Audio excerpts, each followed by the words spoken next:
Hello, namaste, and welcome to today's session. My name is Divita, and I'll be the host for today.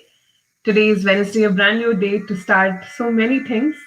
Hump day, some people call, but it can be a good day to start chanting again. In life recently, I have been finding that uh, be it your close friends or be it strangers that you know, there is a slight bitterness or a slow amount of some amount of sadness in just general life, but it's not to be taken seriously because all is well, and it's just the time. So if your friend or your loved one or you yourself are behaving that way, just it's okay, just come back to chanting and meditation and everything will be fine. Today, to help us with the chanting, we have someone super special joining us. He is Aaditya Raghunathan. He works as a senior engineer for a top 10 semiconductor company. He's joining us all the way from UK, by the way. He volunteers as an Art of Living faculty and facilitates courses to bring happiness and joy in people's life through the power of breath. It's time that I show you him, and Tara is here. Aditya, the Namaste. stage is all yours. Okay. Namaste. So, thank you, Divita, for this beautiful introduction, and you also brought in very nice aspect of the importance of chanting, because in these difficult times, the chantings help you to calm the mind down, because we hear so much of negativity. So even if we whatever we try, even then something comes into our mind because of the persistent media, and generally our mind also tends to get attached to the negative things more.